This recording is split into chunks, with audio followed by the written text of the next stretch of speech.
What did an ordinary morning in Pompeii look like on a day when nothing was supposed to happen at all? It began the way most mornings in a Roman town began, with noise arriving before light had fully settled into the streets.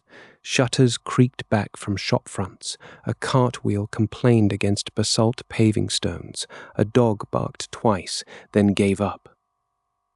If this kind of unhurried street-level history is your cup of tea, leave a comment with the everyday errand you'd most want to run in an old Roman town, and consider liking or subscribing for more restful history. Pompeii at this hour was not a ruin waiting to happen. It was a working town of perhaps several thousand people, with bakeries, wine counters, laundries, and workshops already busy before most households had finished breakfast.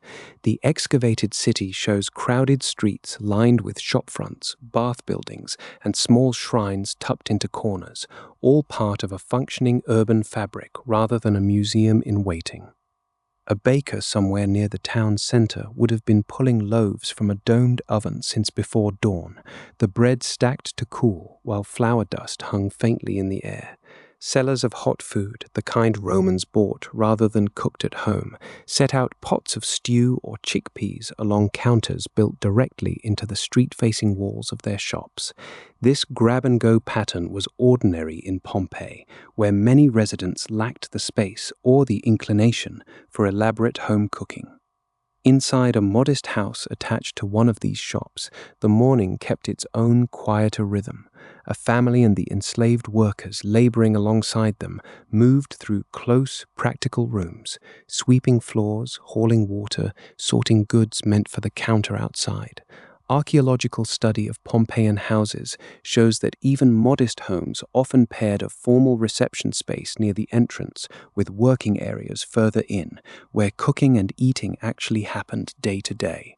Status and grinding routine sat under the same roof, sometimes only a few steps apart. Not every building in Pompeii looked finished or entirely stable that morning. The town had been shaken years earlier by a serious earthquake, and many structures were still being repaired, altered, or redecorated. Scaffolding leaned against one wall. A half-finished mosaic floor sat under a tarp nearby.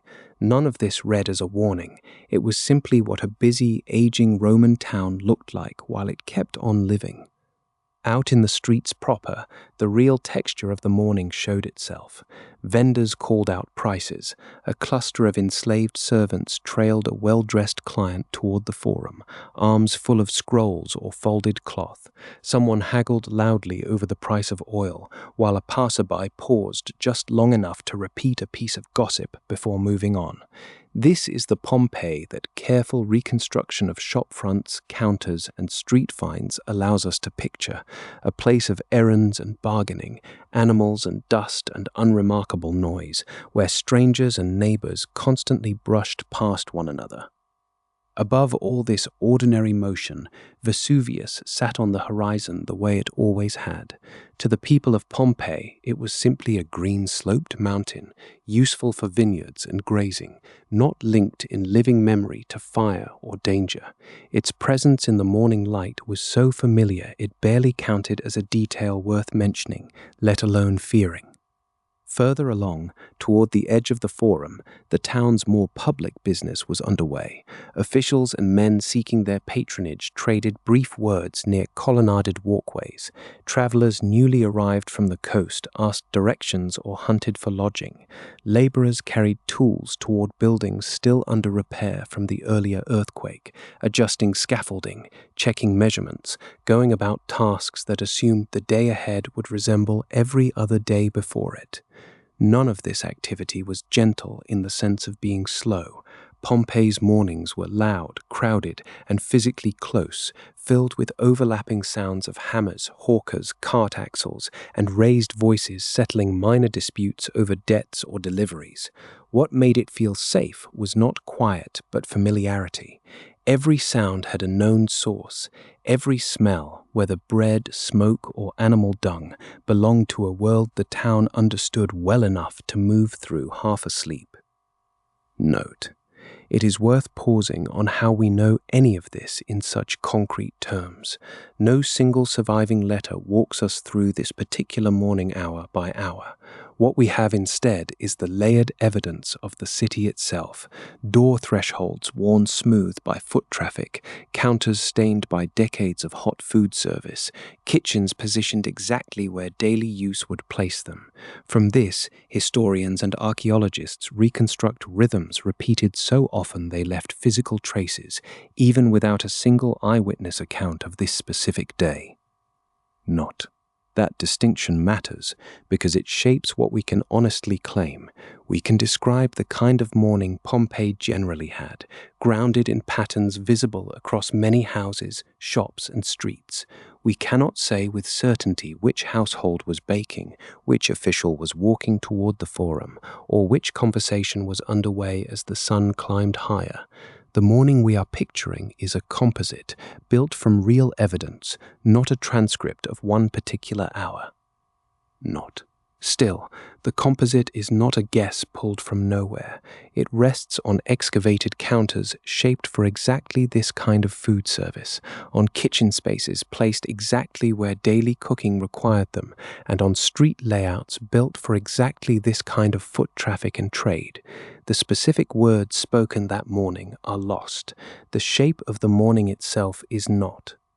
By the time the sun had fully cleared the rooftops, Pompeii would have settled into the working rhythm that defined its daylight hours. Shops fully open, errands fully underway, the forum filling with its usual mixture of business, gossip, and idle waiting. Enslaved workers moved between households and markets, carrying instructions, food, or messages between people who assumed they would see one another again the next day, and the day after that. There was no sense of an ending anywhere in this. Bread was baking for meals still to come. Repairs were underway on buildings meant to stand for years. Deals were being struck for goods to be delivered later that week or the next. Every ordinary decision made that morning assumed a future long enough to make the decision worthwhile. This is the essential shape of the takeaway worth carrying forward. Pompeii on this morning was not primed for catastrophe, nor hushed with anticipation. It was an active, occasionally chaotic Roman town, full of shops, homes, food, and errands, moving through a routine so unremarkable that no one thought to record it as anything but another day. And that is precisely why the hours that followed would feel to everyone living through them like such a violent break from what had seemed like the safest kind of certainty, the certainty of an ordinary morning, repeating itself as it always had, beneath a mountain no one yet had reason to fear.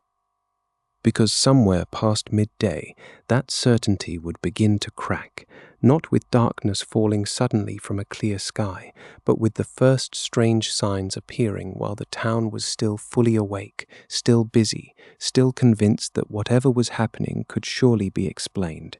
It is to that moment and to the honest uncertainty historians still carry about its exact timing that we turn next. Did the mountain break its silence at night, catching the city asleep and unaware? The evidence says no. Vesuvius announced itself in daylight while Pompeii was still occupied with the ordinary business of an August afternoon. Because so many people saw it happen, historians can trace its opening hour with real confidence, even if not perfect precision. Across the Bay of Naples, at Misenum, a young man named Pliny later described in a letter what his uncle had witnessed that day. He placed the moment plainly. It was around 1 o'clock in the afternoon when an unusual cloud drew attention above the mountain across the water.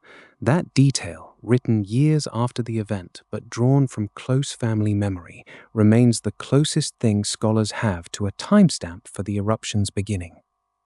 Across the Bay of Naples, from a rooftop or street corner inside Pompeii, the view would have been more immediate and far harder to dismiss. Vesuvius stood close enough that its upper slopes were a familiar part of the horizon, glimpsed past roof lines during any ordinary errand. On this particular afternoon, something rose from its summit that did not belong to any ordinary sky. Curioculi, Modern volcanologists, reading Pliny's account alongside the layered evidence preserved in the ground, describe what he was seeing in more technical terms. A column of ash and shattered pumice had begun climbing rapidly from the vent, driven by escaping gas, reaching heights that dwarfed the mountain beneath it. One influential volcanological summary places this moment at roughly 1 o'clock on the 24th of August, describing the column's shape as the classic profile of a Plinian eruption. Pliny's own description, read across centuries, likened that shape to a pine tree, a long, narrow trunk of rising material spreading suddenly into a broad, flattened crown once it reached cooler, thinner air far above. The comparison has endured because it captures something genuinely true about how such columns behave. Across the base of it, volcanic material shoots upward only as long as it stays hotter than the surrounding air, which forms the narrow trunk Pliny noticed first. Once the rising material cools enough to match the air around it, it stops climbing and spreads sideways instead, forming the wide crown he compared to spreading branches. In Pompeii, people would have seen only the outward shape of that process, not the physics driving it. What they saw was a plume climbing faster than anything natural was supposed to climb, thickening as it rose, casting a shadow that had no business existing so early in the day. For a while, seeing the column was not the same as understanding danger. Vesuvius carried no living memory of eruption behind it. Vineyards climbed its slopes, farms worked its lower ground. Nothing in local experience suggested that a mountain like this one could behave like this. So the first reaction, reasonably, was not flight but curiosity, mixed with the low unease that comes from watching something unfamiliar. Shopkeepers likely stepped into their doorways to look. Household members paused mid-task, glancing upward before returning to whatever they had been doing, unwilling yet to treat a strange cloud as reason to abandon a normal afternoon. That hesitation could not last because the column was already producing consequences that reached the ground. As the eruption continued, the rising material grew heavy with pumice, small pale fragments of frothy volcanic rock, light enough to be carried upward and then to fall back down as ash and lapilli under their own weight. Modern reconstructions describe this opening stage as a sustained fall of white pumice, continuing for roughly 7 hours before the eruption's character began to shift towards something more violent. 7 hours is a long stretch of afternoon and evening, and it means Pompeii's danger did not arrive all at once. It accumulated visibly in the open air. Near the Forum, that accumulation would have first shown up as a fine haze drifting down between buildings, settling onto tiled roofs, paved streets, and the rims of courtyard basins. At first, it would not have looked like danger. It would have looked like unusually persistent dust, arriving from a source no one needed to ask twice about. People standing in doorways or leaning from upper windows had good reason to study that falling ash carefully, because its meaning was genuinely uncertain. Minor volcanic disturbances were not unheard of in the region. Whether this was a passing nuisance or the start of something far worse was not something ordinary experience could settle. Across the Bay of Ledley had looked like unusually persistent dust, arriving from a source no one needed to ask twice about. That uncertainty is part of why the timing of these opening hours still draws attention from historians, not because Pliny's testimony is doubted, but because turning a witness account into a precise clock is harder than it sounds. Pliny wrote from Misenum, describing what his uncle observed from across the bay, at a remove of both distance and years. His hour of early afternoon is treated as the most reliable anchor available, but it marks when the column became impossible to ignore from outside the city, not the exact moment ash first touched a Pompeian roof. Across the Bay of Sagorzen, as soon as Abretuen did the train roof, even the calendar date attached to the eruption carries more debate than popular memory usually admits. Tradition places it on the 24th of August, a date drawn from long-standing manuscript copies of Pliny's letters, yet some modern researchers, weighing seasonal clues such as the type of produce found preserved in Pompeian households, have questioned whether that date is correct, suggesting the eruption may have occurred later in the year instead. The disagreement remains unresolved, and careful retellings treat the specific date as conventional rather than certain, while still trusting the broader daylight sequence Pliny describes. None of that scholarly uncertainty touches the point that matters most for understanding what came next. Whatever the exact date and whatever the precise minute the column first became visible, the evidence agrees on this much. The eruption began during the day, while Pompeii was awake, working, and still assuming the afternoon would end as afternoons normally did. That assumption did not survive contact with the falling ash for long, as pale dust kept drifting down, thickening across courtyards and settling into the grooves between paving stones. Residents would have begun comparing notes with neighbors, trying to decide what kind of event this actually was. Near the Forum, where streets converged and foot traffic naturally gathered, the earliest uncertain news likely spread fastest. Household members sent out on errands would have returned with fragments of explanation, gathered from other households and other shopkeepers, all equally unsure. Some voices probably argued this was simply a dramatic version of something the mountain had done quietly before, without lasting harm. Others, watching the column continue to swell rather than thin out, would have found that comfort harder to accept. There was no institutional authority on volcanic behavior for anyone to consult, no expert whose word could settle the argument outright. Pompeii's residents interpreted an unprecedented sky using the only tools available to them: memory of past ordinary weather, trust in a neighbor's read of the situation, and the plain visual fact of ash that kept falling instead of clearing. Across the mixture of conflicting interpretation, worked out in the open street rather than behind closed doors, is part of why later reconstructions describe this phase as one of gradual recognition rather than sudden shock. The eruption did not announce its full danger in a single instant. It built hour by hour through an afternoon that had begun in complete ordinariness, until ash on the rooftops and pumice underfoot made continued disbelief difficult to sustain. By the time the sun should have been lowering toward a normal evening light, the sky over Pompeii had already been reshaped by hours of steady ashfall. Vesuvius's column, however precisely it is dated, had made clear that this was daylight behaving like nothing the city had ever known. That is the carefully grounded core of this chapter. The eruption began while Pompeii could still see it happening, watched from across the bay by a witness who placed its start in early afternoon, confirmed by later volcanological reconstruction as the true opening of a Plinian column, and remembered today with a calendar date scholars still debate, though not its daylight beginning. The true crisis, though, was still ahead, as afternoon light gave way to evening and pumice continued its steady fall from that towering column overhead. The people of Pompeii would have to decide how to live through hours no ordinary evening had ever prepared them for. Condolence? What did evening in Pompeii look and feel like once the mountain had been throwing stone into the sky for hours, and the sun that should have been setting had already vanished behind ash long before its time? By the middle of the afternoon, the column above Vesuvius had grown into something the town could no longer mistake for an ordinary event. It rose dark and heavy-headed into a sky that would once have shown the low gold light of a Campanian August. Now the same sky poured pumice, a fine pale stone falling in a slow, relentless static, and the light through it had already dimmed toward a strange dusk hours before evening should have arrived. The wind was part of what decided who suffered and how much.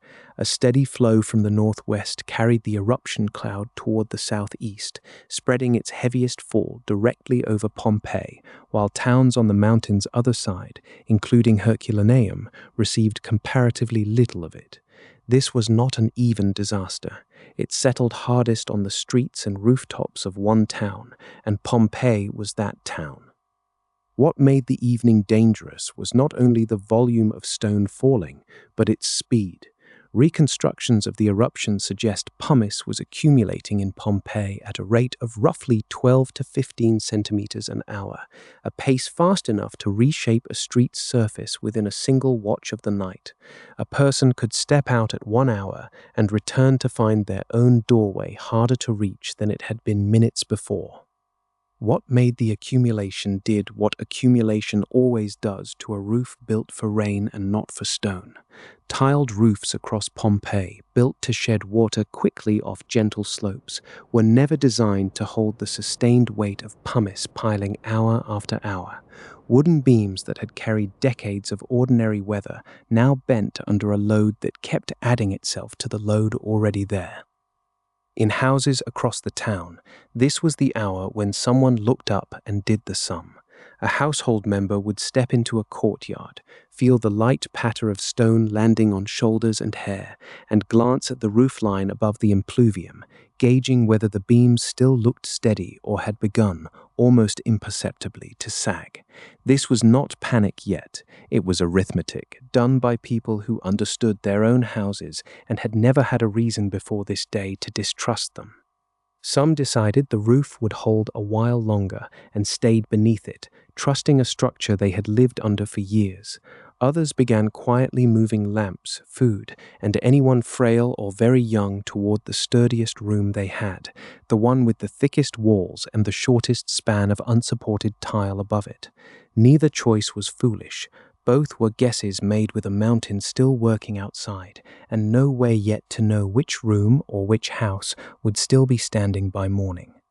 The quiet room, outside in the row of shops that lined so many of Pompeii's streets, another kind of arithmetic was underway, quieter and more immediately practical. A shopkeeper who sold oil, grain, or dried goods had only so many hours of daylight that wasn't daylight left to decide what to do with an inventory that represented a livelihood. Picture one such shop, its wide front open to the street the way most Pompeian storefronts were, counters and jars visible from the pavement outside.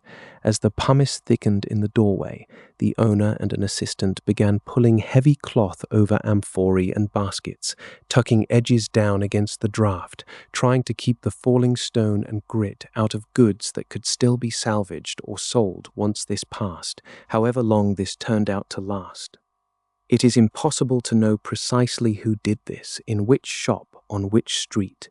No inventory record survives naming this exact moment, but the behavior is a reasonable inference from how Pompeian commerce worked and from what any person facing a slow-motion emergency does instinctively: protect what represents the next month's bread before protecting what merely represents the next hour's comfort. This is plausible reconstruction, not a claim of exact historical fact, and it is offered here in that spirit. Ash was gathering in the doorway even as the covering was finished, a fine grey residue mixing with pale stone, and passers-by leaving footprints that filled in again within minutes. The street itself had begun to change character. What had been a paved surface with familiar high curbs and stepping stones for crossing between wet gutters was now a surface half buried, its edges blurring, its footing uncertain in the strange grey light. This was the hour when neighbors began talking to each other differently than they had that morning. Doorways in Pompeii were often social thresholds, places where a household's life spilled slightly into the street, and visitors paused before stepping fully inside. Now those same thresholds became places for something more urgent, quick exchanges of information, offered by people who had no more certainty than anyone else, but who had, perhaps, already made a decision worth sharing. In one such doorway, lit from within by a lamp someone had lit far earlier than habit or the calendar called for, a household member might have stood speaking briefly with a neighbor from across the street, the two of them raising voices slightly over the constant hiss and clatter of falling stone. What was said in such exchanges is not preserved in any text, but the shape of the moment, brief, practical, edged with the discomfort of people who sense something has gone wrong without yet knowing how wrong, fits everything the physical and volcanological evidence tells us about conditions in Pompeii that evening. Perhaps one warned the other that a stretch of street 2 doors down had already piled with enough pumice to make walking difficult. Perhaps someone mentioned relatives near the town wall or the harbour, and whether it made sense to go check on them while the streets were still passable at all. These are reasonable guesses about the texture of the evening, not verified quotations, and they should be understood as such, informed imagination standing in for testimony that never arrived. What we do have, at least for the wider unfolding of the eruption into evening and night, is the account later written by Pliny the Younger, describing what his uncle experienced across the Bay of Naples. That narrative places heavy ash and pumice fall as still occurring by around 5 in the afternoon, as ships approached the coast on a rescue attempt, confirming that this was very much a daylight into evening event, not something that began after dark.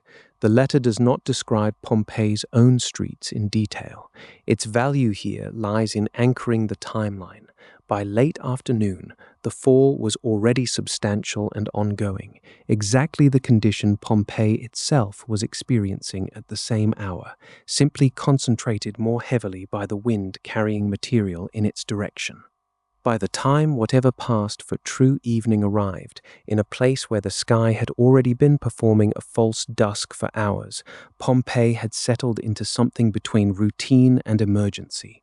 Households were dividing themselves between shelter and vigilance, some choosing to remain indoors, trusting timber and tile, others already gathering what they could carry, edging toward the idea that staying might not, after all, be wise. The wind that had aimed the day's pumice at Pompeii showed no sign yet of changing, and the column above the mountain showed no sign of losing strength. Whatever people decided in these hours, they decided with only the evidence directly in front of them: a roof that groaned faintly under new weight, a street that swallowed footprints as fast as they were made, and a neighbor's voice from a lit doorway, offering the small comfort of shared uncertainty. None of this yet resembled the final catastrophe that would come with the surges toward morning. It resembled something more mundane and, in its way, more unsettling, an ordinary town trying to run itself through an extraordinary night, opening storerooms, covering goods, checking on relatives, doing the small, competent things people do when the world has clearly changed but has not yet told them exactly how much. It is worth remembering, too, that no one in Pompeii that evening had the benefit of knowing this eruption's later name, or its later fame, or the fact that entire academic disciplines would eventually debate the precise calendar date on which it occurred. They knew only the present hour: pumice falling steadily since early afternoon, a roof line to watch, a shop counter to cover, a neighbor to check on. Whatever came next, it would have to be met the same way, hour by hour, decision by decision, without the comfort of an ending already known. And as that hour finally shaded into true darkness, made deeper still by the cloud pressing overhead, the ordinary tools of Roman domestic life took on a new significance. Oil lamps, kept for evenings that were supposed to end in sleep rather than disaster, would now have to carry households through a night unlike any they had planned for. It is to those small flames, burning against a darkness that had begun hours ahead of schedule, that the story turns next. What made so many households in Pompeii light their lamps that evening as though the hour were ordinary, when nothing about the sky above them was ordinary at all? Part of the answer is habit. Archaeological work at Pompeii has recovered lamps in large numbers, made of bronze and fired clay, filled with olive oil and fitted with wicks that could burn for hours. Lighting a home after dusk was not improvised. It was routine, built into the pattern of Roman domestic life, and the tools for it already sat in kitchens, bedrooms, and dining rooms across the town. Part of the answer is habit. So when true evening arrived, deepened by an ash cloud that had blotted out the sun hours before its natural setting. Many families likely did what they always did. They lit what they had.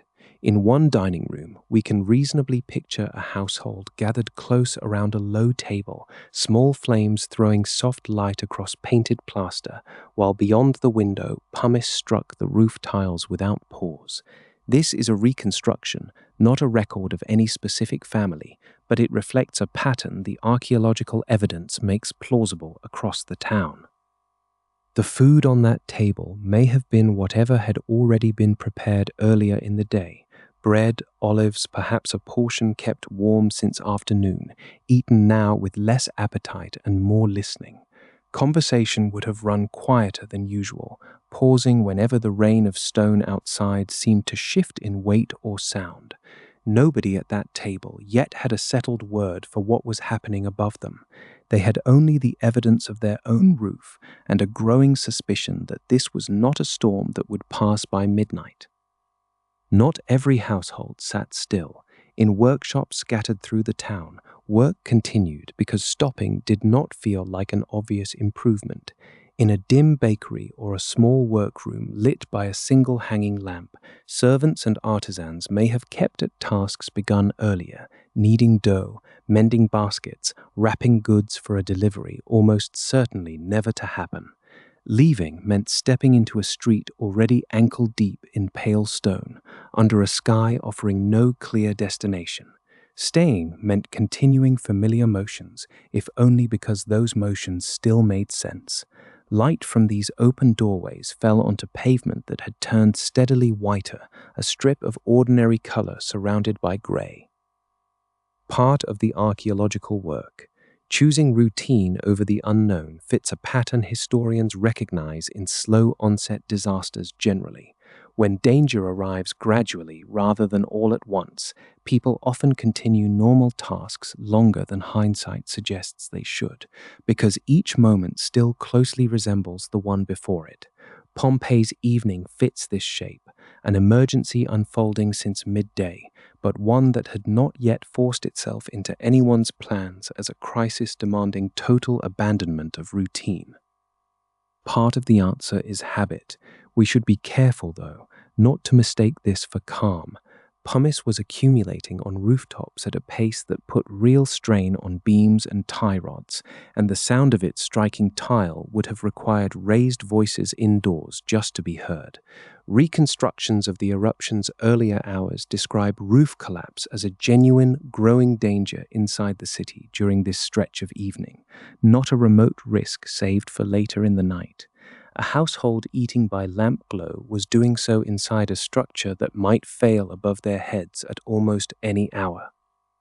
This may be why residents, even while continuing ordinary indoor tasks, kept part of their attention turned toward the building itself. Picture someone standing at an open doorway, one side of their body lit by warm interior lamps, the other turned toward a street gone the color of old bone. They are not simply looking outside, they are listening to their own roof, to the rhythm of falling stone, trying to judge from sound alone whether the ceiling above the dining room could hold through another hour. That kind of listening was its own form of decision-making. Staying indoors depended on a silent, ongoing judgment that the building would keep holding, remade every few minutes as the pumice load grew heavier. Nobody had instruments for this. They had ears, memory of how the house had weathered storms before, and whatever confidence or fear the sound of settling timber produced in them. It is worth noting that the eyewitness account most often used to understand this eruption, written years later by Pliny the Younger, describing what he and his family experienced across the bay at Misenum, does not give a room-by-room record of Pompeii itself. His letters describe darkness, falling ash, and disruption from a different vantage point, useful for understanding the eruption's broader progression, but not a direct account of any single household inside the buried town. What we reconstruct here about lamplit dinners and listening doorways comes from combining knowledge of Roman domestic life with what studies of the Pumice Fall tell us about its timing and intensity, not from a named source describing the scene directly. Part of the answer is habit. Still, the combination holds up reasonably well. Pompeian houses were equipped for artificial light and used it often. The Pumice Fall was heavy enough by evening to threaten roofs in earnest, and the destructive surges that would finally end movement through the streets had not yet arrived. Those came only with the following morning. Between those 2 points sat an evening in which ordinary domestic behavior and mounting structural danger occupied the same rooms at the same time. That overlap is the honest center of this chapter. Indoors, with lamps burning, dinner served, and workshops still lit, the evening in Pompeii looked, for stretches at a time, almost unremarkable. Outside, the street told a different story, one where pale stone piled steadily against doorframes and the mountain's distant glow occasionally lit the underside of the ash cloud with a dull, reddish cast. A person standing at a threshold could feel both truths at once, warmth behind them, wrongness ahead of them, without either one cancelling the other. It is tempting, looking back with full knowledge of what followed, to read this indoor persistence as simple denial, as families refusing to accept how much danger surrounded them. But the evidence available to them was genuinely ambiguous. Nothing in living memory had prepared anyone for what Vesuvius could do, so there was no established sense of how bad this might become or how long it might last. Continuing familiar routines was not necessarily foolish. It was a reasonable response to an unfamiliar and worsening situation made by people doing their best with incomplete information, one lamp and one listened-for creak at a time. By the time full darkness had settled outside every doorway, the gap between the town's usual rhythm and its present condition had become impossible to ignore, even for households still trying to hold on to both. The street beyond every lit threshold had stopped behaving like a street at all, and the question facing each family was no longer whether to finish dinner, but whether their walls, their block, and their city could still be trusted to keep them safe through whatever remained of the night, and whether staying inside those walls was even the safest choice left to make. What did it mean that evening to decide whether to stay inside a Pompeian house or to leave it? No one facing that choice could know which option was actually safer. Both carried real danger, and across the town, block by block, both were being chosen. Inside one crowded house near the Forum, we can reasonably imagine a scene repeated many times that night. Family members and enslaved workers moved quickly between rooms, gathering clothing, bread, oil, and whatever coins or small valuables could be carried. This particular household is a reconstruction, not a record, but it reflects a decision every family in Pompeii faced that evening. Pumice was already piling in the courtyard outside, and the roof above them creaked under a weight it had never been built to hold. Modern reconstructions estimate that pumice was falling at roughly 15 centimeters an hour by around midday, and by evening the accumulated load on flat and lightly pitched roofs across the city had grown dangerous. Timbers built to shed rain, not stone, were failing under a kind of weather no builder had ever planned for. That failure was not abstract. Roofs and balconies throughout Pompeii were beginning to give way, their supports cracking under drifts of pale stone that kept deepening even as people tried to think clearly about what to do next. A collapse could come without warning, which meant a room that felt solid one moment might not stay solid for long. Staying inside offered shelter from stones striking the street, but it also meant trusting a structure being tested past its limits, somewhere in the dark, with no way to see how close it stood to failing. That same house, in this reconstructed scene, was also a house divided. At the doorway, one group made ready to leave, wrapping cloaks over their heads for a small measure of protection against the falling pumice. Another group hesitated, unwilling or unable to go. An elderly relative could not move quickly across streets already uneven with debris. A mother would not leave a sleeping child to be carried through darkness and falling stone. Someone waited for a spouse who had gone out earlier and had not yet returned. These are not named individuals from the historical record. They represent the kinds of divisions that near total darkness and physical limitation would have forced on households across the city. Age, illness, responsibility, and simple fear worked against speed, and speed was quickly becoming the only thing that mattered. The darkness itself deserves attention because it changed what any decision actually meant. This was not dim evening light fading early. Eyewitness testimony and later reconstruction both describe near total darkness settling over the region as ash thickened in the air, blotting out whatever light might otherwise have lingered past sunset. Lamps that households had lit earlier, out of habit as much as need, had become the only dependable light left. A doorway glowing faintly with lamplight was no longer a sign of ordinary domestic routine. It was one of the few fixed points a person moving through the street could use to judge where a wall ended and open ground began. Word did move through some neighborhoods, imperfectly, carried by people trying to help however they could. Local officials, household stewards, or simply neighbors with clearer heads moved along lanes near the forum, calling out to others, urging them to stay inside stronger buildings or to move toward open ground, away from walls that might fall. This kind of guidance is not documented street by street in Pompeii itself, but it reflects the instinct for organized reassurance that appears in Pliny the Younger's account of the wider region, and it fits what we know of Roman civic habit under stress. Their authority was limited, though, because no one giving that advice actually knew which buildings would hold and which would not. They were guessing, carefully and with good intention, but guessing all the same. Across the bay, at Stabia, a similar dilemma was playing out in a household we know something about, because Pliny the Younger later described it in a letter drawing on his uncle's final hours. Pliny the Elder's host there, a man named Pomponianus, had already loaded belongings onto a ship, intending to leave by sea as soon as conditions allowed. But the wind was blowing the wrong way, pinning the vessel against the shore. Packing and readiness meant nothing if the weather refused to cooperate. The choice to flee had been made, the preparation completed, and still departure was impossible.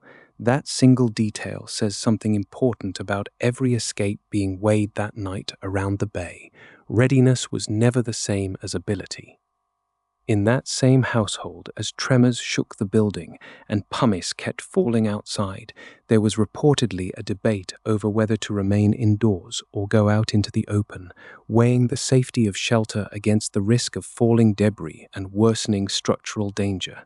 The specifics of who argued which position are less certain than the basic shape of the dilemma, which fits what can be reconstructed about choices being made elsewhere that night.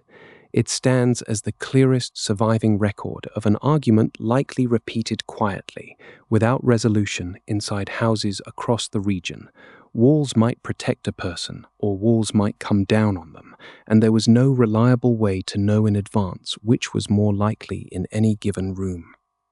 At Herculaneum, on the far side of the mountain, the danger took a different form, and that difference matters for understanding the range of choices people faced that night.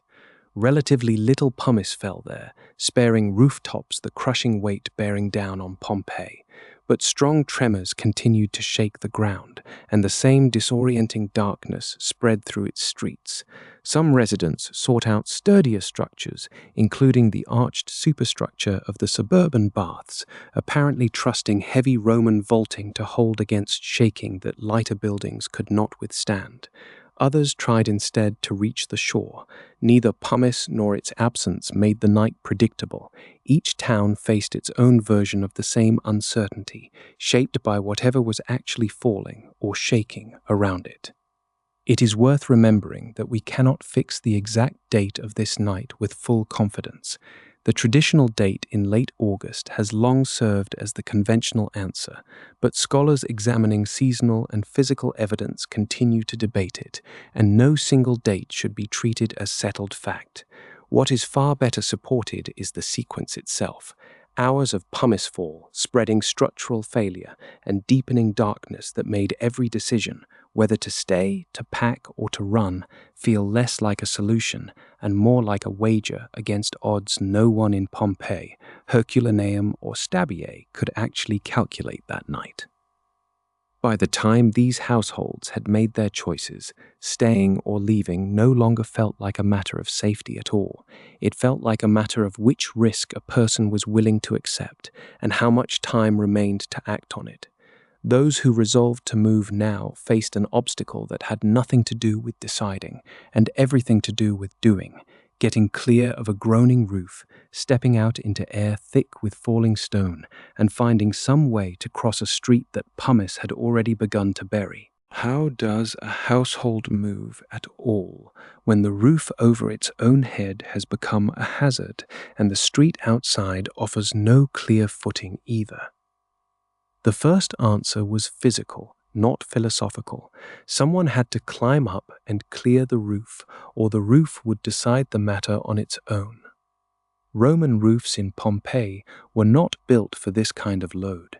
Tiled and gently pitched, they shed rain well enough, but pumice does not behave like rain. It piles, it compresses, it keeps arriving, hour after hour, adding weight the timber beams beneath were never asked to carry. In house after house, someone would have felt the change before seeing it, a creak overhead that did not stop, a fine sift of dust falling from a ceiling where none had fallen before. So men climbed up. In wealthier households, enslaved workers likely did the climbing, sent through attic openings onto sloped tiles and flat terraces alike, told to push the stone off before it pushed the roof down. No surviving letter names this moment. No inscription records who did it, how often, or whether it worked. But the underlying mechanism is not speculation. The pumice fall of AD 79 has been studied layer by layer in the excavated deposits themselves, and that record shows accumulation heavy enough to threaten roofs throughout the night. Clearing a roof was not precaution, it was maintenance against collapse, repeated for as long as anyone stayed inside. Picture the labor itself, briefly, because it clarifies the danger rather than dramatizing it. A man on a rooftop in full dark, guided only by lamplight rising faintly through a smoke hole, pushing at stone with a broom or a plank, while more stone lands on his shoulders as he works. Pumice is light in the hand, almost weightless as a single piece, but heavy in quantity, and it never stops falling long enough for the job to feel finished. He clears one section, moves to the next, and behind him the first is already collecting again. This is reconstruction, drawn from the material and the architecture, not a scene any Roman witness wrote down.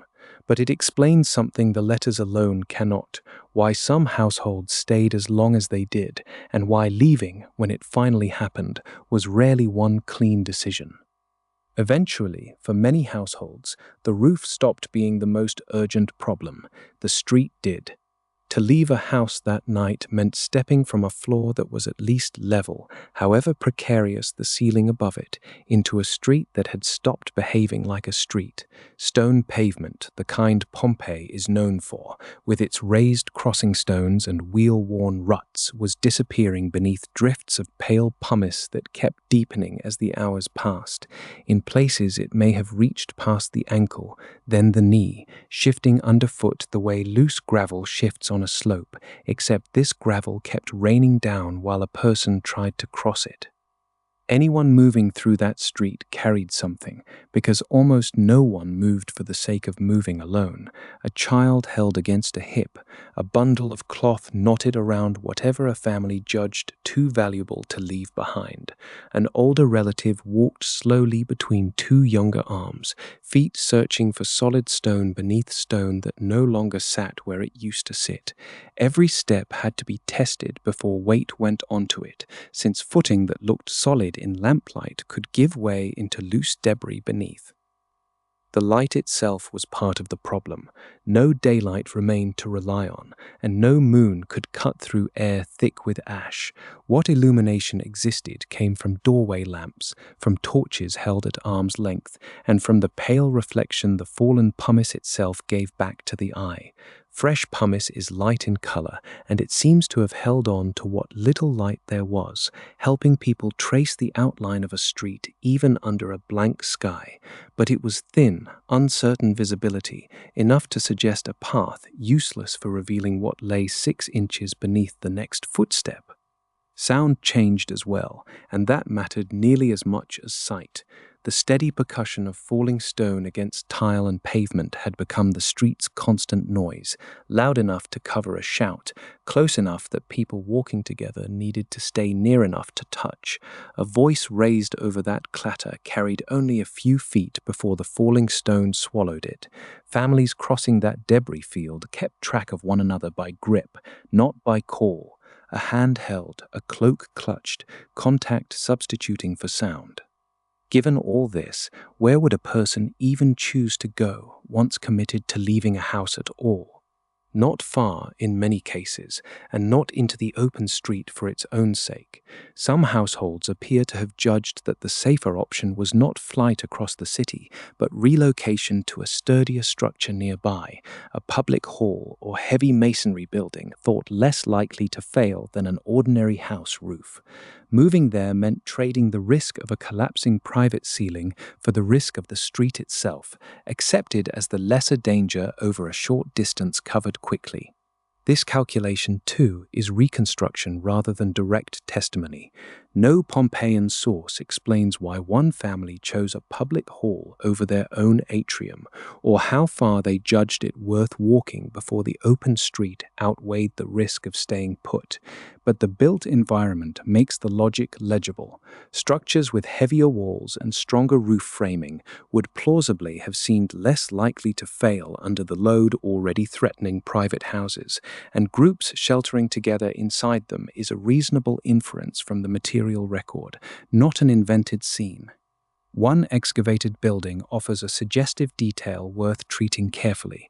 Investigators studying its collapse sequence identified what appears to be a gap in time between an initial roof failure and the structure's final burial, a pause implying that at least some occupants were not sealed inside continuously from the first hour of pumice fall to the last. If that reading holds, it suggests movement in and out of shelter during the night, rather than one group trapped from the start. This remains an interpretation from a single excavated sequence, not a citywide certainty, but it fits everything else the evidence suggests: a night of ongoing decisions, roofs cleared and abandoned, streets crossed and recrossed, not one static hour of waiting in the dark. What this establishes, without overstating what the evidence can bear, is a Pompeii still inhabited and still moving, even as its own fabric turned hostile beneath its residents.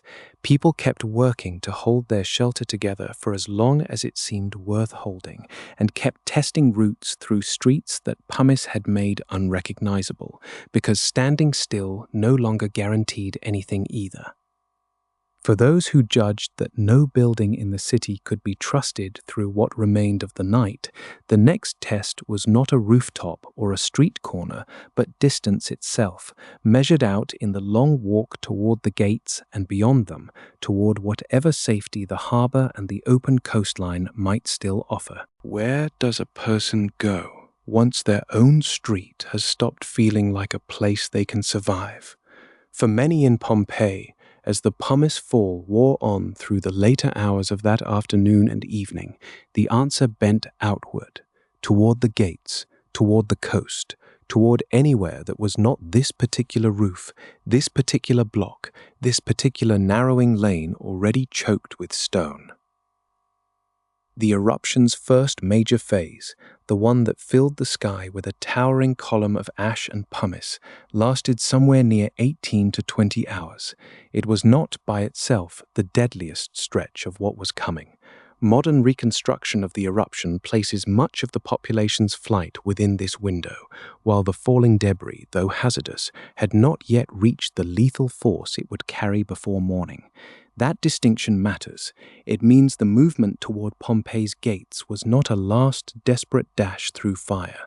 It was a slower, grinding decision, made under a sky that would not stop dropping stone, by people who still believed that distance itself might be enough to save them. Picture that decision taking shape along one of the roads leading out of town. A line forms without anyone quite organizing it. Residents beside enslaved workers, children gripped tightly by the hand, bundles carried against the chest because there had been no time and no cart to load them properly. The gate ahead shows only as a darker seam in an already blackened wall, and the street leading toward it has narrowed under drifts of pale stone nobody has cleared in hours. Why the gates specifically, rather than simply the nearest patch of open ground within the walls? Because a gate represented a known threshold, a fixed point every resident could picture even with the sky blotted out overhead.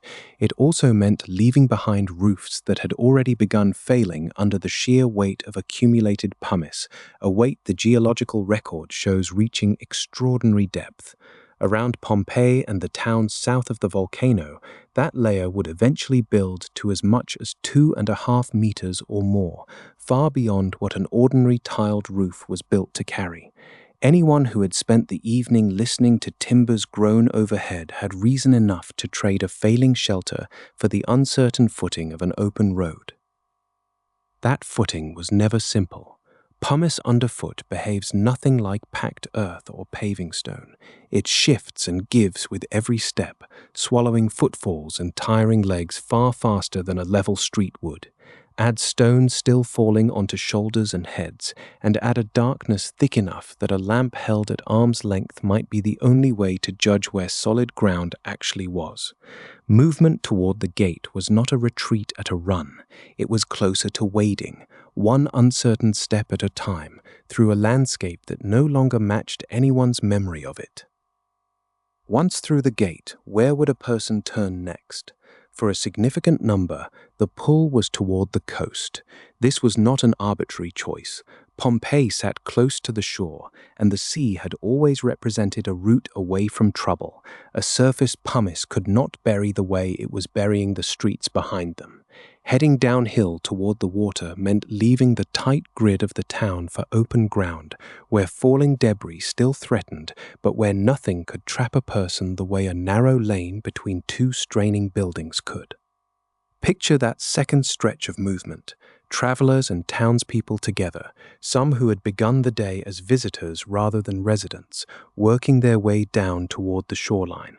The sea itself would have shown only as a suggestion of grey beyond curtains of falling ash, nothing like the clear water these same people would have known on any ordinary afternoon.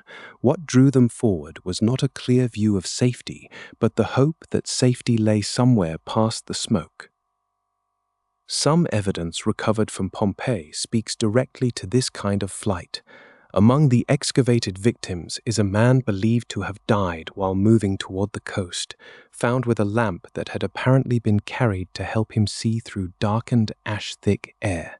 This detail comes from a single reconstructed case, built by modern researchers rather than recorded by any ancient witness, and it should be read as one person's attempt rather than a description of everyone's route. But it fits the broader pattern the volcanological record suggests. People abandoning the built-up town for the open road toward water, carrying whatever light they could manage against a night daylight itself had abandoned early. Not every household made that same calculation. For some, the sea offered no comfort at all. A shoreline exposed to a sky raining stone is still exposed. An open beach without walls or roofing gives no shelter from the very hazard driving people to move in the first place, only a wider target beneath it. And a boat, however appealing as an idea, requires calm water, a capable crew, and time to load and depart, none of which could be counted on once the eruption had been running for hours. For every person hurrying downhill hoping for rescue by water, another likely judged the coast as risky a gamble as staying where they were. That tension becomes visible where the road meets the shore. At the harbor's edge, figures gather near boats and the low structures built to service them, watching two things at once: the water ahead and the sky behind. Neither offers much reassurance. The bay itself lay under the same falling ash choking the town above it, which meant the crisis had not been left behind simply by reaching the coast. It had only changed shape, from a hazard falling on rooftops to one falling equally on open water and exposed skin. This is the point worth holding on to. Leaving Pompeii was not the same act as escaping the eruption. The volcanological record makes clear that the danger threatening the city would not stay confined to the slower, if still punishing, Pumice fall that had driven so many people outward in the first place. Later in the eruption sequence, hot avalanches of ash and gas, known to volcanologists as pyroclastic surges, would race down the mountain's southern and western flanks and eventually overwhelm Pompeii itself. Anyone still above ground when the first of those surges arrived would face a danger the earlier hours of falling stone had done nothing to prepare them for. That lethal turn belongs to hours still ahead of the point this chapter has followed, but it matters here because it reframes what movement toward the gates and the coast actually represented. It was not a completed rescue. It was one stage within a longer, unfolding disaster, undertaken by people who could not have known how the eruption's character was about to shift beneath them. Some who reached open ground beyond the walls would prove safer for having gone. Others who reached the shoreline would find that the water offered delay rather than deliverance, since the same sky pressing down on Pompeii pressed down on the bay as well. Across that same stretch of water, on the far shore near Misenum, a different kind of movement toward danger was already underway that evening, driven not by flight but by decision. A Roman commander with ships at his disposal was preparing to sail toward the eruption rather than away from it, responding to reports carried across the bay from the towns nearest the mountain. His name was Pliny the Elder, and what unfolded around him that night would show, from an entirely different vantage point, that the coast offered no guaranteed safety to anyone, whichever direction across the water they happened to be moving. What can one scholar and commander do while a whole coast is falling into fear? At Misenum, across the wide curve of the bay from Vesuvius, Pliny the Elder was not thinking about fear when the ash column first caught his attention. He was thinking about it the way he thought about most things, as a subject to be studied, measured, and eventually written down. We know this because his nephew, Pliny the Younger, later told the story in a letter to the historian Tacitus. That letter is our only detailed eyewitness account of what happened across the bay that night, and everything that follows in this chapter comes from it, read with the caution any single surviving source deserves. According to the letter, Pliny the Elder was in command of the Roman fleet based at Misenum, and he first went out to get a closer look at the strange cloud rising from the direction of Vesuvius. This was not yet a rescue mission. It was the instinct of a man who had spent much of his life writing about the natural world, now presented with a phenomenon unlike anything he had catalogued before. He asked for a light vessel, the letter says, meaning something small and quick, suited to observation rather than transport. His plan, as his nephew remembered it, was to sail across for a nearer view, to watch the column and perhaps understand its shape and behavior well enough to describe it accurately later. That plan changed before the boat could leave the harbor.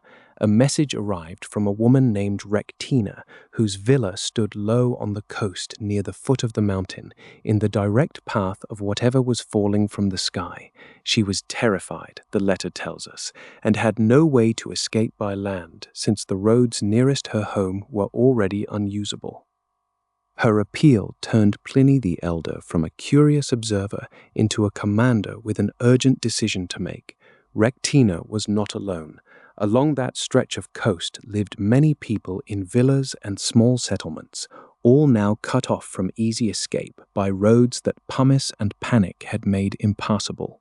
He ordered the large war galleys of the fleet, the quadriremes, to be launched, and he went aboard himself, intending to bring help not just to Rectina, but to as many others along that crowded shoreline as the ships could reach. What had begun as a scholar's excursion had become a naval rescue operation, decided and set in motion within the same afternoon. This matters because it tells us something about how authority worked in the Roman world at moments like this. There was no organized civil defense system waiting to respond to a mountain erupting. There was a magistrate with ships under his command, a plea for help, and a decision made quickly, using the resources already at hand. The fleet's course, as the letter describes it, ran directly toward the place everyone else with any choice in the matter was trying to leave. Pliny the Elder kept his own vessel's helm pointed steadily at the danger, dictating notes as the ships closed the distance, treating the crossing itself as something worth observing and recording, even as it carried him nearer the mountain. Picture that crossing from the deck of one of those galleys, rowers pulling in rhythm across water that grew rougher the closer they came to shore, smoke and ash thickening overhead, turning what should have been ordinary daylight into something heavier, grayer, harder to see through. Vesuvius itself visible in the distance, its summit lost inside a column that kept climbing and spreading. The letter tells us that ash and small fragments of pumice were already falling on the ships before they reached land, hot cinders striking the decks and pieces of stone splashing into the water around them. This detail carries real weight. Pliny the Elder was not sailing toward a distant plume seen safely from far away. He was sailing into the edge of the fall itself, well before making landfall. His steersman, the letter says, suggested turning back given the conditions. Pliny the Elder refused. His answer, as his nephew records it, was that fortune favors the brave, and that he should be steered toward the man who most needed help, which meant continuing on toward a friend named Pomponianus at Stabius, farther down the coast, since the shore nearest Rectina had already become impossible to approach. Whether that exact phrase was spoken in those exact words cannot be verified. Pliny the Younger was reconstructing the scene from accounts given to him afterward, writing years later, shaping his uncle's words into something memorable and worthy of the history he was helping Tacitus compose. The sentiment, at least, fits the pattern of a commander choosing to press forward rather than retreat. The ships reached Stabiae, where Pomponianus and his household were already loading belongings onto boats, hoping to escape by sea themselves. But the wind, the letter tells us, was blowing the wrong way for departure. It was carrying the fleet toward that stretch of coast in the first place, and it now held Pomponianus's boats pinned against the very shore he was trying to leave. This is worth pausing on, because it shows how conditions on the bay could trap people just as effectively as conditions on land. The sea was not a simple escape route waiting to be used whenever someone chose it. Wind and wave could close that route as thoroughly as a street buried in pumice, and for a time that is exactly what happened at Stabiae. Pliny the Elder, arriving to find escape blocked rather than open, did what an experienced commander and a calm presence might be expected to do. According to his nephew's account, he reassured the frightened household, ate a meal, and even slept for a time, apparently to demonstrate that panic served no one and that steadiness was itself a kind of leadership worth modeling for those around him. Whether that composure was genuine confidence, practiced performance for the sake of others, or something the letter's writer emphasized to honor his uncle's memory, we cannot know for certain. The account gives us behavior and effect, not the interior experience of the man performing it. That gap between what a text reports and what a person actually felt is one we should hold onto through the rest of this story. Meanwhile, night had properly fallen, though the letter is careful to describe something stranger than an ordinary evening's dark. Elsewhere across the region, it says, "The hour was still simply night, dark in the usual way night is dark." but close to the eruption, the darkness was thicker, heavier, broken only by flames on the mountain and sudden bright flashes that lit the cloud from within. Those flames, the letter suggests, were sometimes mistaken by the household at Stabiae for fires burning in abandoned villages nearby, a small human detail that shows how people tried to make sense of unfamiliar light using familiar explanations, even as the actual cause was something none of them had a name for yet. The sea itself remained dangerous through these hours. The letter describes it as still agitated and contrary, not calm enough to risk a crossing back toward Misenum or onward past the immediate danger. This left the household at Stabiae weighing one hazard against another, staying near buildings that trembled and shed roof tiles and debris, or venturing onto water that offered no guaranteed safety of its own. Eventually, as conditions worsened further, Pliny the Elder and those with him chose to move outdoors, tying pillows over their heads with cloths for some protection against falling debris, and carrying lights to see their way, since indoor shelter no longer seemed the safer option. This decision mirrors, on a smaller and more personal scale, the same reasoning playing out across Pompeii itself that same night: shelter or exposure, each carrying its own uncertain risk. What happened to Pliny the Elder after this point belongs more properly to the chapters ahead, since his fate unfolded as the eruption itself changed character overnight. For now, what matters is the shape of the effort itself, a scholar turned commander, sailing not away from disaster but into it, guided by a plea for help and by his own sense of duty to those trapped along a darkening coast. His nephew's letter remains extraordinary for what it preserves. It gives us named individuals, specific decisions, a timeline anchored in real observed detail, rowing, ash on the decks, a wind that trapped rather than freed, flames mistaken for burning villages. No other source from antiquity gives us anything comparable for this event. But even this account, detailed as it is, was written by someone who was not standing on that shore, reconstructing events afterward from what survivors told him. It cannot fully recover what the night felt like to those still trapped inside Pompeii itself, sealed behind ash and darkness, far from any ship or rescuer, as the eruption above them was already beginning to change into something even more dangerous than falling stone. What did it mean for an eruption to change shape overnight, and why should anyone trapped beneath it have felt that change rather than simply endured more of the same? The eruption that opened Pompeii's afternoon was not the eruption that filled its night. For roughly 7 hours, the column above Vesuvius sustained a steady rain of white pumice, falling in a pattern that, however frightening, had a kind of rhythm to it. Stone fell, accumulated, and fell again, and people below could judge their danger by depth on a rooftop or drift across a doorway. That rhythm belonged to daylight and early evening. It would not last the night. By the deep hours of darkness, the mountain's behavior had begun to shift. The column that had thrown pumice steadily upward started to falter, collapsing in pulses rather than holding its shape, sending material outward and downward instead of straight into the sky. Modern volcanological reconstruction identifies this as the turn toward pyroclastic surges, currents of hot gas and fragmented rock that behave nothing like falling pumice. Where pumice fell, surges moved, and movement, unlike falling, could reach a person no matter how they positioned themselves. Consider what this meant from inside a Pompeian street already buried past the ankles in stone.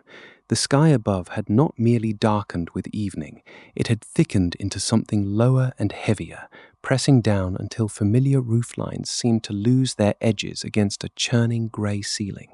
Vesuvius itself, glimpsed only rarely through drifting ash, no longer resembled the mountain anyone in the town had grown up beneath.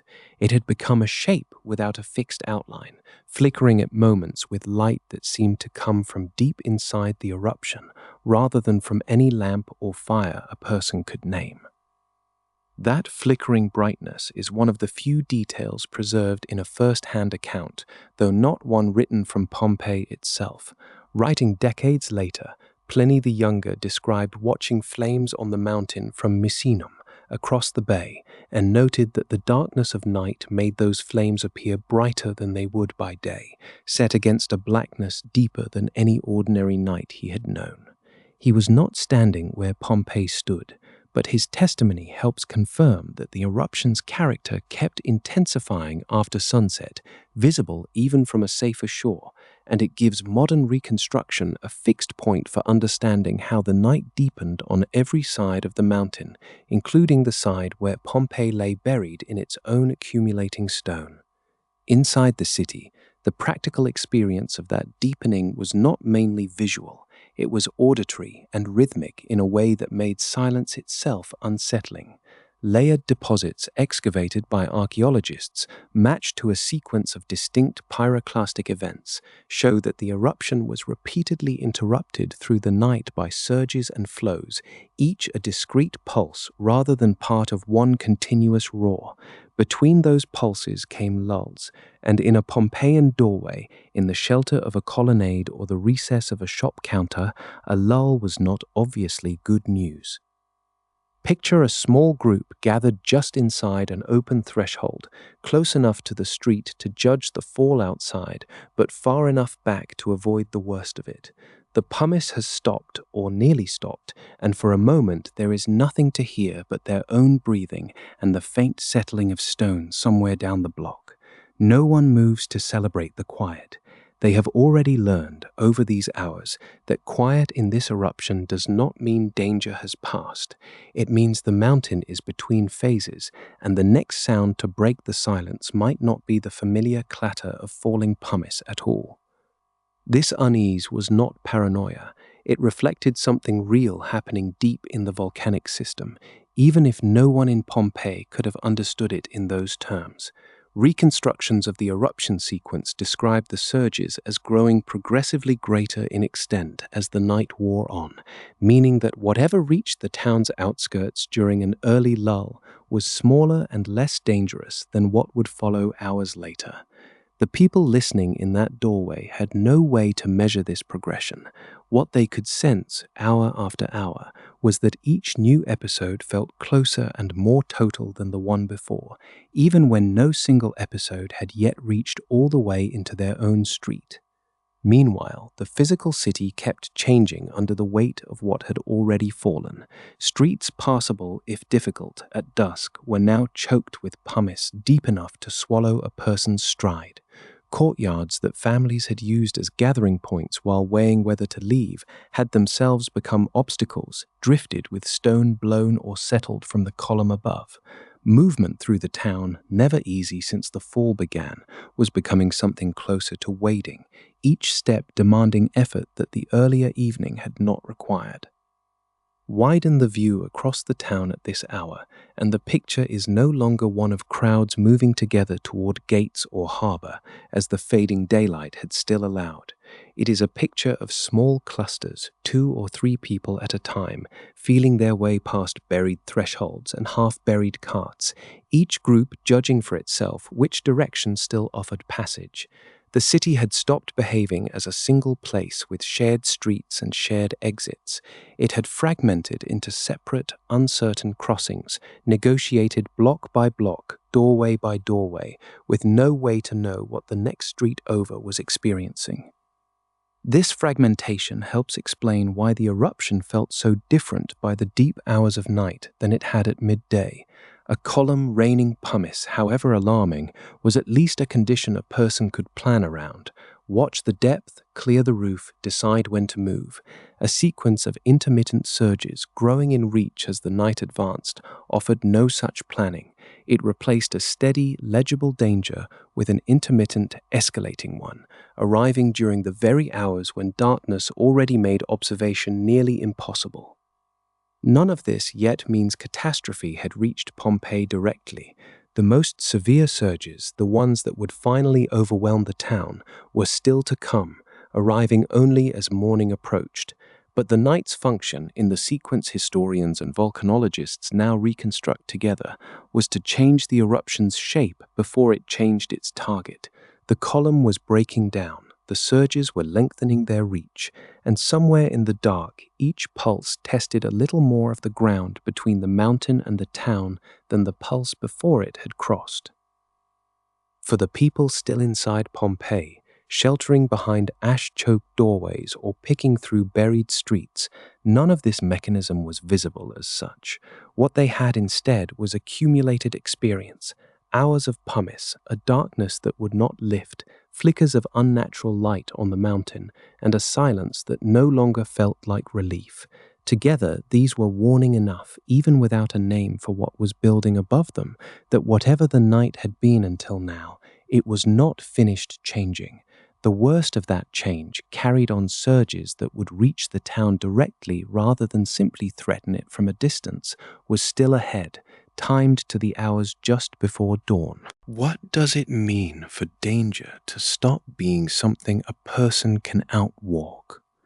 Through the evening and into the deep hours before dawn, Pompeii's residents had faced falling pumice, buckling roofs, and streets thick with pale stone.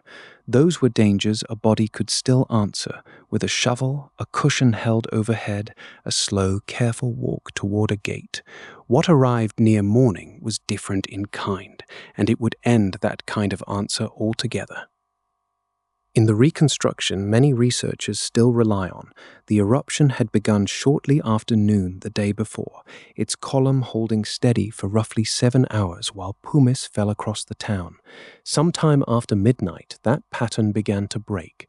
The column above Vesuvius, unable to sustain its own height indefinitely, started to falter and fall back on itself, sending material down the mountain's flanks instead of up into the sky.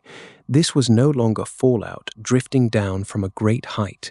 It was a moving current hugging the ground, gathering speed as it spread outward. Somewhere in Pompeii, in the last dark hour before whatever light the morning might bring, a small group was likely still trying to move. Perhaps they were making for a gate they had aimed toward for hours, slowed again and again by blocked doorways and pumice piled knee-deep across the street. Their route had narrowed steadily through the night until only one uncertain path seemed to remain. This moment is a plausible reconstruction rather than a documented one, but it reflects the kind of choice many people in the city were still weighing as the sky refused to lighten on schedule. The first of the column's collapses did not strike Pompeii. It struck Herculaneum on the mountain's opposite side, closer to the vent and lower on the slope. That town had endured a different night, with far less pumice than Pompeii, but its ending came suddenly, overtaken by a fast-moving surge of hot ash and gas. Pompeii's own turn had not yet come, but the mechanism that would eventually reach it had now begun operating on the mountain above. Surges of this kind behave nothing like falling debris. They are not slow accumulations that build over hours, giving people time to adjust their plans.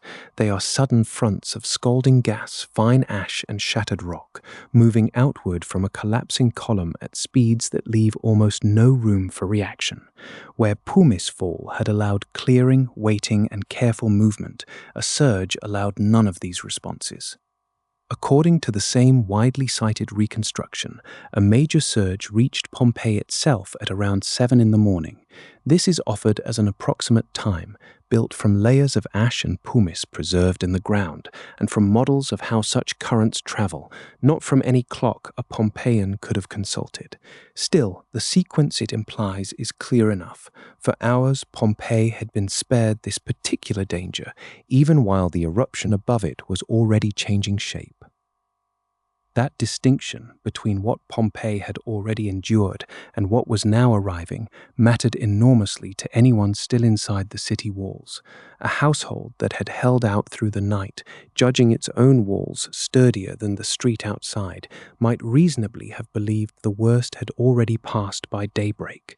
The eruption's own timeline said otherwise. Its most lethal phase had been assembling only a few miles away, and it was traveling faster than any warning could reach the city ahead of it. Picture the margin of the city as that surge arrived. Not fire in the sense of visible flame, but a wall of darkness thicker than anything the night had already produced, moving low across the rooftops and swallowing whatever outline the ash-choked air still allowed. Streets, doorways, and the people within them disappeared into it together, structure and figure alike lost to the same advancing cloud. Physical evidence recovered from Pompeii supports this picture in a specific and important way. Researchers studying human remains at the site have identified signs consistent with lethal thermal impact, brief but intense heat delivered by the surge itself rather than by prolonged burial alone. This tells us the danger by this hour was no longer simply suffocation under falling ash, but a fast, scorching current whose heat could prove fatal on its own, even at the city's edge. It is worth being careful about what this evidence does and does not establish. It does not give us names, individual last movements, or a precise account of who stood where when the surge passed through. What it gives us is a mechanism, heat and speed arriving together, with little warning, striking a city whose residents had spent the entire night responding to a slower, more survivable threat. This is also the point at which reconstructions describe a brief lull, almost cruel in hindsight, following the column's collapse and before the deadliest current struck.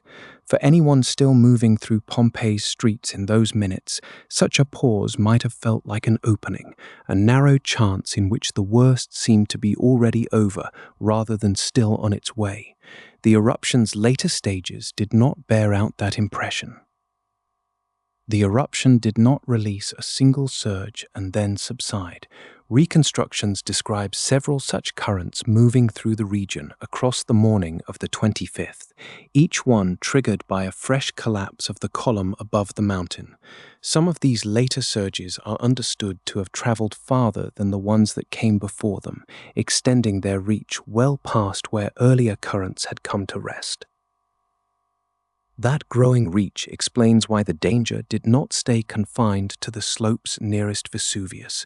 Later surges are described as reaching not only Pompeii, but Stabiae to the south and crossing the open water, Misenum, on the far side of the bay, the very base from which Pliny the Elder had sailed toward the crisis only hours earlier.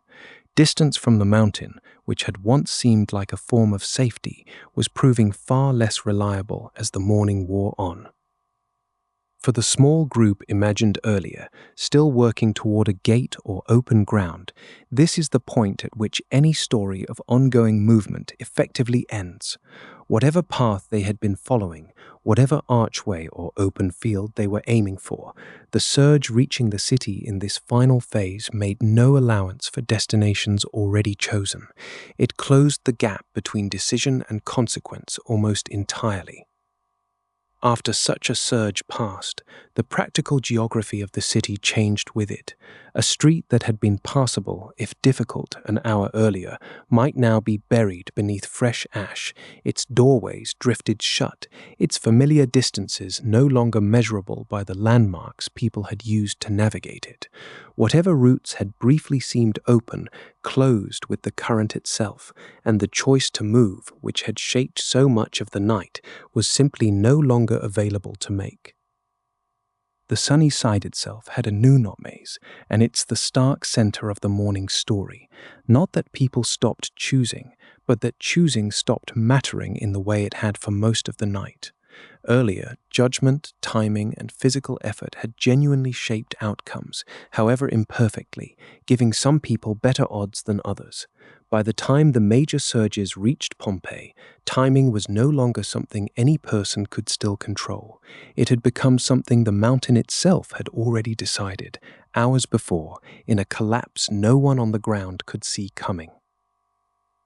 By full daylight, whatever daylight ash-choked skies still permitted, the city that had spent hours negotiating movement block by block could no longer be crossed at all.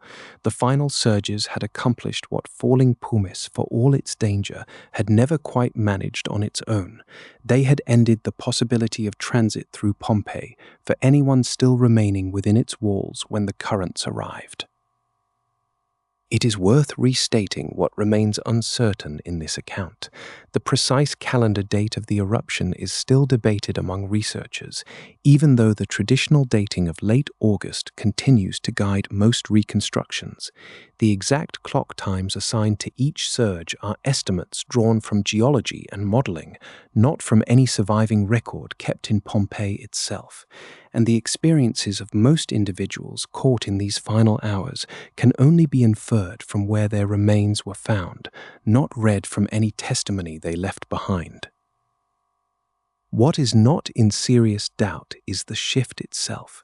A city that had survived hours of falling stone was overtaken near morning by something faster and less survivable, arriving from a mountain that had already decided how the night would end. What followed that arrival is a different kind of story, no longer about roads, gates, or choices weighed street by street, but about a city gone still beneath the ash it was still, even then receiving. How quickly does a living city become a hidden ruin? For Pompeii, the answer is measured not in centuries, but in hours, and the last of those hours arrived on the morning most reconstructions still call August 25th, 79 CE, though the exact date remains debated among scholars working from later manuscript copies of Pliny the Younger's letters. By the time the sun should have cleared the horizon, there was no one left in the streets to notice whether it had. The street beyond any threshold, lit or dark, no longer led anywhere a person could safely walk. Ash lay in drifts against the bases of walls, and pumice, pale and light as it had been through the evening, had by then given way to something heavier and hotter, laid down by the surges that swept through in the eruption's final push. Where a doorway had opened onto a public way the night before, it now opened onto a slope of grey debris climbing, in places higher than a grown man could see over. The forum, the baths, the shop fronts with their wide stone counters, all of it sat under a covering no broom or shovel could answer any more. This is the point where the story stops being about decisions. Through the evening, families had weighed staying against fleeing, and those who fled had weighed which street, which gate, which stretch of open ground might be safer than the room they were leaving. Those calculations depended on time, on the idea that a person could act before the next danger arrived. The surges that reached Pompeii near morning removed that condition. Britannica's account of the eruption places this lethal phase directly after the long hours of pumice fall, describing hot volcanic material and gas moving into the city and asphyxiating those who had not already been killed by collapsing roofs or accumulating debris. Once that phase began, no interval remained in which a choice could still matter. It is worth being careful about what can and cannot be said of this moment. No ancient writer describes a surge striking Pompeii directly. Pliny the Younger's letters, our fullest ancient narrative, are written from across the bay and from testimony gathered afterward, not from inside the city itself. What is known comes from the layered evidence in the ground, bands of ash and pumice from the earlier hours, overlaid by denser, hotter deposits left by the surges, and within those later layers, the postures of people caught in a single final position. The written record and the excavated record meet at this point, and neither offers more than a partial reconstruction of what any one street or household actually experienced. What they agree on is the outcome. The city that had been alive with movement through the evening, its residents climbing to their roofs, weighing their belongings, choosing a direction to walk, stopped moving. Not gradually, the way a tired city quiets after midnight, but abruptly in what modern volcanological reconstructions suggest was a matter of minutes for any given surge to pass through a given block. A recent minute-by-minute reconstruction of the eruption, drawing on updated field and volcanological evidence, has sharpened this picture considerably, but the essential shape was already clear from the deposits themselves. A city sealed almost all at once, not worn down over days. Picture then what was left once that sealing was complete. A street in Pompeii, empty under a sky cleared to a strange pale grey, its paving stones and curbs buried under a mixture of ash and pumice, more than 3 meters deep in places, matching the depth described in accounts of the debris load on the city's roofs. Doorways stood open because no one had returned to close them. Wheel ruts that had guided cart traffic for generations were gone, smoothed over by a surface bearing no tracks at all. Anyone walking that street in the days just after would have found no city to walk through, only new, unfamiliar ground where a city had been.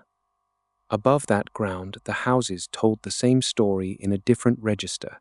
Roofs that had held through the evening, cleared once, twice by residents trying to buy a little more time, had eventually failed under a weight no amount of clearing could match. Timber framing gave way, tile and beam dropping into the rooms below, and where roofs held a little longer, the surges that followed filled whatever space remained. Courtyards once open to the sky, where households drew water or kept small gardens, disappeared beneath the same debris closing off the street outside. A house, in the most literal sense, stopped being a shelter and became a container, its rooms sealed shut around whatever and whoever had still been inside them.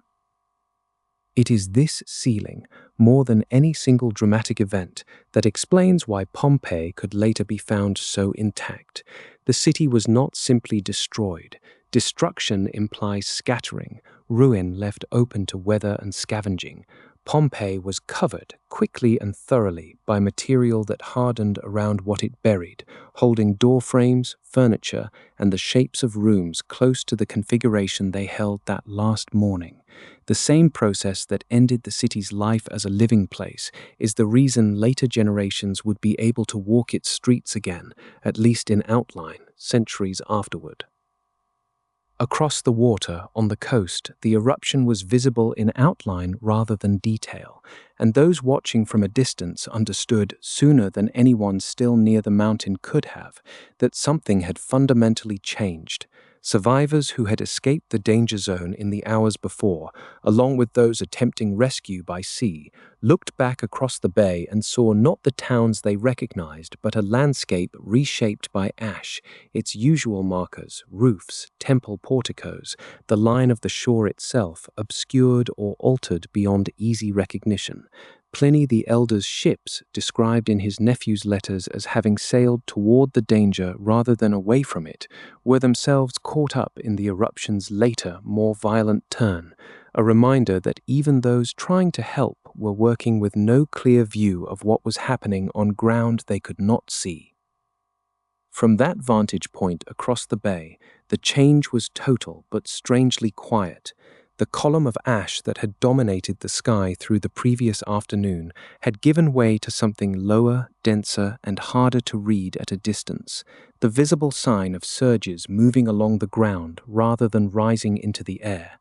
Watchers on the coast could see that Vesuvius had not finished and could guess from the cloud's behavior and the sounds carried across the water that whatever was happening near its base was worse than what had come before.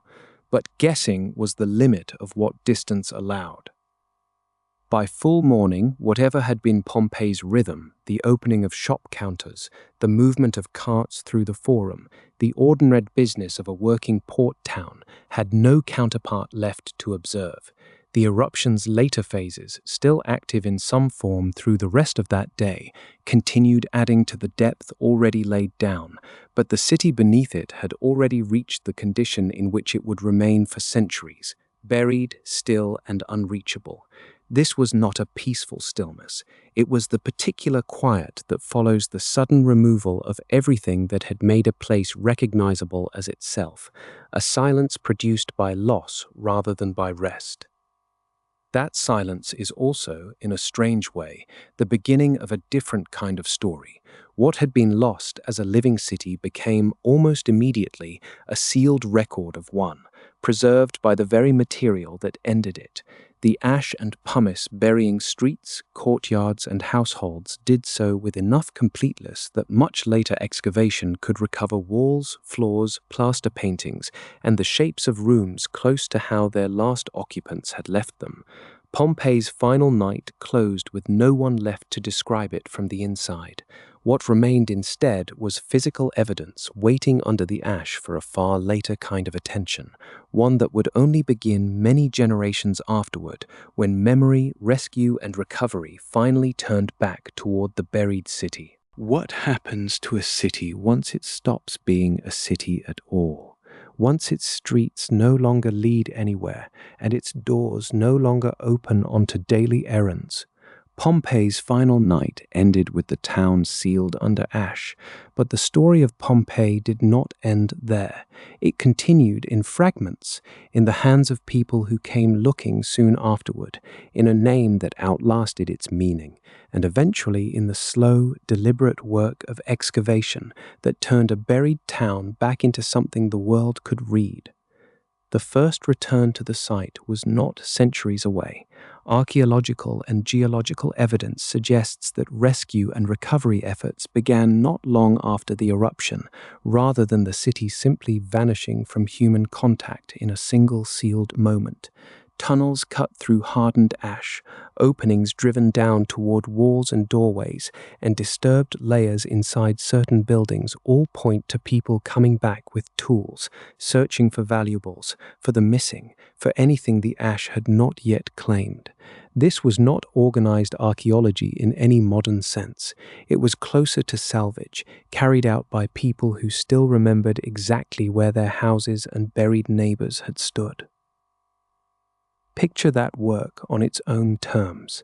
Men move through debris that may still have held warmth, following the outline of a wall down through layers of hardened pumice, tracing the memory of a doorway they had once passed through every day. In some places they found what they came for, in others they found only more ash and the shape of a room holding nothing worth carrying away. Either way, the ground beneath their feet was still being read as a place, not yet as a ruin from some distant, finished age. That detail reshapes how the aftermath should be pictured. Pompeii did not disappear from view all at once, the way a stone vanishes into deep water. In at least some parts of the site, sections of the buried city remained visible for a time, including the tall colonnade that had framed the Forum, the town's civic center.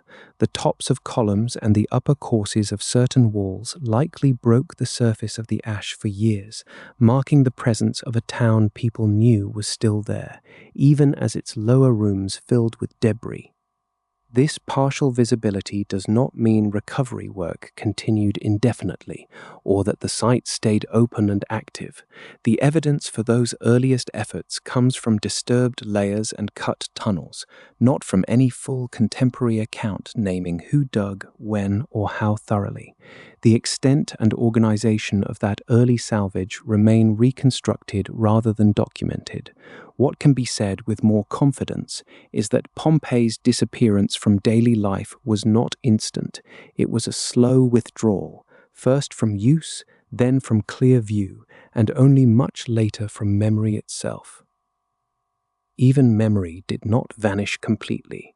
Through the centuries that followed, as the Roman world gave way to later kingdoms and later languages, people living near the buried site kept calling the area by a name that hinted at what lay beneath their feet. Local tradition through the Middle Ages knew the place as La Civata, meaning something close to the city. No one living there by then could likely have named Pompeii's streets or households, and the name alone does not prove any detailed understanding of what the settlement had been or how it ended.